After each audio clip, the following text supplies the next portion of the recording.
കൃഷ്ണ ഗുരുവായൂരപ്പ ശരണം. ഇന്ന് നിർമാല്യത്തിനൊന്നും പറ്റിയില്ല. ഇന്നിപ്പോൾ ഉഷപൂജയാണ് തൊഴാൻ പറ്റിയത് കേട്ടോ. മലർ നിവേദ്യമൊക്കെ കഴിഞ്ഞിട്ടേ നട അടച്ച് തുറന്നിട്ട് ഉഷപൂജ ആ ഒരു സമയമാണ്. അത് നല്ലൊരു കാഴ്ച തന്നെയാണ്. അത് നമുക്ക് ഓരോന്നിനും ഓരോ നിമിത്തമുണ്ട് എന്ന് പറഞ്ഞില്ലേ. ഞാൻ ഇന്നലെ രാത്രി തൊഴുതിട്ട് പറയാമെന്ന് വിചാരിച്ചു. പക്ഷെ രാത്രി ഉള്ളിലേക്ക് പോകാൻ പറ്റാത്ത കാരണം പുറത്തുനിന്ന് പറഞ്ഞിട്ട് കാര്യമില്ലല്ലോ. അപ്പോൾ എന്തായാലും തൊഴാൻ പറ്റി. രാവിലെ ക്യൂലൊക്കെ വന്നു നോക്കുമ്പോൾ ഒക്കെ കുറച്ച് വഴുകിപ്പോയി. അപ്പോൾ എന്തായാലും നമുക്ക് കിട്ടിയത് ഉഷപൂജ. അത് നല്ലൊരു കാര്യമായി. മലർ നിവേദ്യത്തിന് അടച്ചിരിക്കുന്ന സമയമായിരുന്നു വന്ന സമയം. അപ്പോൾ കുറച്ച് നേരം അവിടെ തന്നെ നിന്നു. അതും ഭഗവാന്റെ നിശ്ചയമാണ്. കുറച്ച് നേരം ഇവിടെ നിൽക്ക് എന്ന് പറയുമ്പോൾ നമ്മൾ അനുസരിക്കണമല്ലോ. അത് കഴിഞ്ഞിട്ട് ആ ഉഷപൂജ തുടങ്ങുന്ന ആ മലർ നിവേദ്യം കഴിഞ്ഞിട്ടുള്ള ആ പൊന്നുണ്ണിക്കണ്ണനെ, ആ ബാലഗോപാലനെ, വളരെ സിമ്പിളായിട്ട് നിൽക്കുന്ന ബാലഗോപാലനെയാണ്, വേണുഗോപാലനെയാണ് നമുക്ക് കാണാൻ പറ്റിയത്. ബാലഗോപാലനായിട്ടാണ് നിൽക്കുന്നത് കേട്ടോ.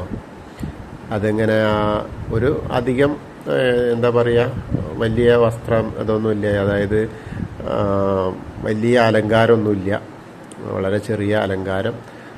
ഒരു പൊന്നിൻ്റെ ഗോപിയുണ്ട്, പിന്നെ പീലിയൊക്കെ ഉണ്ടല്ലോ, അത് സാധാരണ ഉള്ള പോലെ തന്നെ. നല്ലൊരു മഞ്ഞ പട്ട് ഞൊറിഞ്ഞെടുത്തിട്ടുണ്ട്. ശരിക്കും ബാലഗോപാലനായിട്ട് തന്നെയാണ് നിൽക്കുന്നത്. അത് വളരെ സന്തോഷമായിട്ടുള്ളൊരു കാഴ്ച തന്നെയാണ്. എന്തായാലും ഗുരുവായൂരപ്പൻ ഗുരുവായൂരപ്പൻ നനച്ചാൽ തന്നെ നമുക്ക് തൊഴാനും എല്ലാവരും എത്ര സൗകര്യം ഉണ്ടെങ്കിലും അദ്ദേഹം ഇപ്പം തൊഴണ്ടെന്ന് പറഞ്ഞാൽ നമുക്ക് തൊഴാൻ കഴിയില്ല, അത് ഉറപ്പാണ്. അതിലൊരു മാറ്റവും ഇല്ല. അപ്പോൾ നമ്മൾ വിചാരിക്കണ മുഴുവൻ നടക്കുന്നൊന്നും വിചാരിച്ചാൽ കാര്യങ്ങൾ നടക്കില്ല. അദ്ദേഹം തന്നെ തീരുമാനിക്കണം. പക്ഷേ ഈ പറഞ്ഞ പോലെ നിത്യവും തൊഴാനുള്ളൊരു അനുഗ്രഹം തരണേ ഭഗവാനേ എന്ന് മാത്രമാണ് നമ്മളെ പ്രാർത്ഥന. അപ്പോൾ അത് ഇതുവരെയും നമുക്ക് തന്നിട്ടുണ്ട്, ഇനിയും തരും എന്ന് വിചാരിക്കുന്നു. ആ ഒരു അനുഗ്രഹത്തിൻ്റെ ഒരു വശം നിങ്ങളിലേക്കും കൂടി എത്താൻ വേണ്ടിയിട്ടാണ് ഞാനിപ്പോൾ ഈ വീഡിയോ നിങ്ങളുടെ മുന്നിലേക്ക് എത്തിക്കുന്നത്.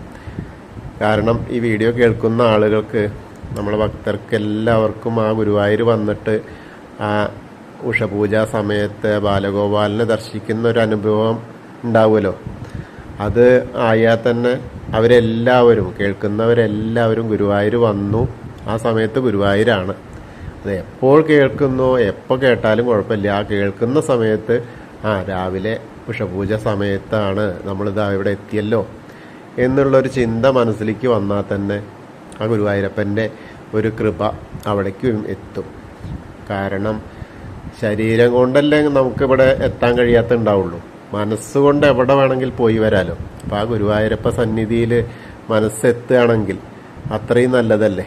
അപ്പം അങ്ങനെ ആ ഗുരുവായൂരപ്പൻ്റെ ആ ഒരു കടാക്ഷം ഇന്നത്തെ ഈ ബാലഗോപാല ദർശനത്തിലൂടെ നിങ്ങൾക്കും പ്രാപ്തമാവട്ടെ.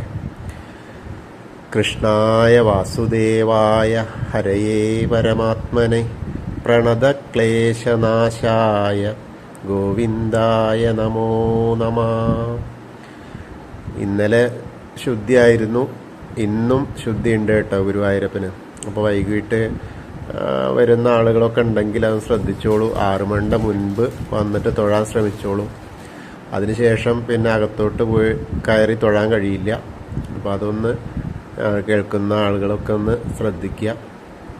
നാളെയും കൂടി, അതായത് ഇന്നും കൂടി, നാളെ ഇല്ല, ഇന്നത്തെയും കൂടിയാണ്. അപ്പോൾ ഇന്നലെയും ശുദ്ധി, ഇന്നും ശുദ്ധി. അപ്പോൾ ആ ഒരു കാര്യം ഒന്ന് ശ്രദ്ധിച്ചോളൂ. അത് കഴിഞ്ഞാൽ പിന്നെ ഗണപതിക്ക് ഉണ്ടാവും. അത് കഴിഞ്ഞ് ഭഗവതിയുടെ അവിടെ അയ്യപ്പന് അങ്ങനെ ഒക്കെ ഉണ്ടാവും. അയ്യപ്പനൊക്കെ ശുദ്ധിയുണ്ട്. പക്ഷെ അതൊന്നും നമ്മളെ അത്ര ബാധിക്കില്ല. ഗണപതിയുടെ അവിടെയും അത്രയ്ക്ക് ബാധിക്കില്ല. കാര്യമായിട്ടുള്ളത് ഗുരുവായൂരപ്പൻ്റെ ശുദ്ധി പ്രക്രിയ തന്നെയാണ്.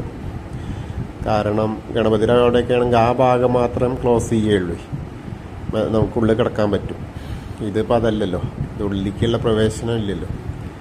അപ്പോൾ എല്ലാവർക്കും ആ ഗുരുവായൂരപ്പൻ്റെ കടാക്ഷത്താൽ ഇന്നത്തെ ഈ ഉഷപൂജാലങ്കാരം ശ്രവിക്കാൻ കഴിയട്ടെ.